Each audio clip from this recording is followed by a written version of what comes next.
Të gjithë e njohim atë shprehjen e famshme, apo jo, atë që e përdorim shpesh me humor, por që ndoshta fsheh brenda saj një thellësi filozofike që nuk e kemi menduar. E po, sot do të zhyremi pikërisht në kuptimet e fshehura të kësaj fraze kaq popullore. Ja, kjo është, tingëllon kaq e njohur. Një fjali e shkurtër që pikturon një tablo të tërë, një fenomen që e shohim kudo rreth nesh, por sa herë ndalemi vërtet të mendojmë se çfarë po ndodh në thelb. Pikërisht këtu lind edhe pyetja jonë qendrore: a është kjo thjesht një batutë e goditur, një mënyrë për t'u tallur me dikë që pretendon të jetë diçka që nuk është, apo mos ndoshta kemi të bëjmë me një analizë të mprehurt për identitetin, për realitetin dhe për iluzionin? Le ta zbulojmë së bashku. Okej. Ja si do të ecim, do të nisim me kuptimet e përgjithshme, pastaj do të kalojmë në 4 rrafshe analize, do të shohim maskën shoqërore, iluzionin kuantik, gënjeshtrën hynore dhe në fund hijen ontologjike, dhe gjithë kjo për të arritur te mesazhi vërtet. Atëherë, le t'i futemi pikës së parë, si ka mundësi që një shprehje kaq e thjeshtë të ketë kaq shumë kuptime. Dhe kjo na çon menjëherë të rrafshi i parë, ai më i dukshmi, maska shoqërore. Këtu kontrasti është i prerë, apo jo? Nga njëra anë kemi selakun, që përfaqëson njeriu e thjeshtë, ndoshta të paformuar, origjinalin.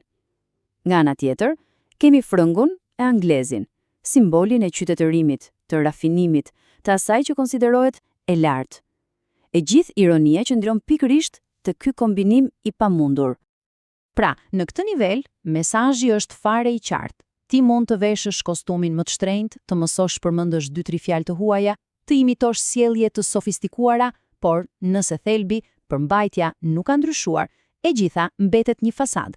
Forma thjesht nuk e shpëton dot mungesën e përmbajtjes. Tani, le të kalojmë në një nivel tjetër, pak më abstrakt, por jashtëzakonisht interesant: iluzioni kuantik. Le ta mendojmë kështu: personi në fjalë nuk është as plotësisht selak, as plotësisht frong. Ai ekziston në një gjendje të çuditshme superpozicioni. Ai është të dyja në të njëjtën kohë. Është ajo që është realisht, por edhe ajo që shtiret se është.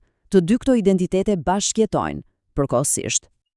Por, kjo gjendje është si një fluskë sapuni, tejet e brishtë. Bahet në këmbë vetëm për sa kohë nuk testohet, sa po shfaqet një vëzhgues kritik. Pra, një situatë reale, një pyetje vështirë, një sfidë vërtet, ndodh kolapsi, gjendja e dyfishë shembet dhe mbetet vetëm gjendja reale, ajo bazë, maska bie. Dhe kjo çfarë tregon? Një shpërdorim kolosal energjie, e gjithë fuqia mendore dhe emocionale shpenzohet për të mbajtur këtë iluzion në këmbë, për t'u dukur, në vend që të investohej aty ku duhet, në një transformim të vërtet rrënjësor të vetvetes.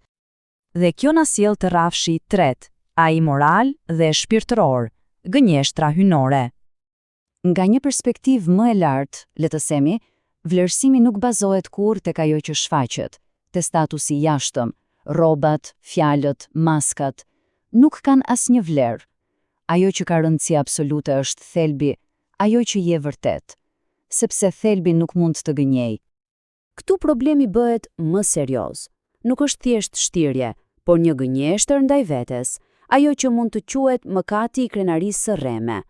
Është përpjekja për të marrë lavdi pa i merituar, për të kërkuar dritë pa kaluar më parë në procesin e pastrimit. Është si të duash të arish majën pa u ngjitur.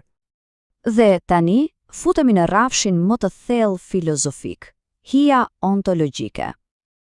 Nga pikpamja e vetqenjes, kjo shprehje flet për një problem ekzistencial, alienimi nga vetvetja. Personi nuk banon më në thelbin e tij, në shpinën e tij. Ai e ka braktisur atë dhe jeton si një qiramarrës në një rol të huaj, një identitet të marrhua.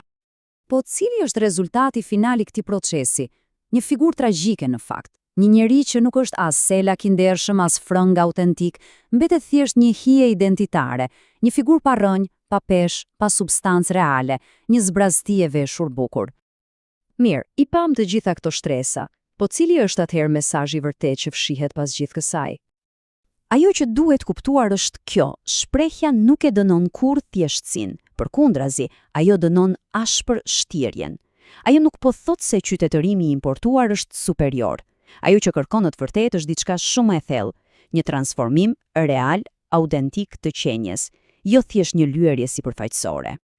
Dhe gjithë kjo analizë, në fund të ditës, na lë me një pyetje që secili prej nesh mund t'ja bëj vetes.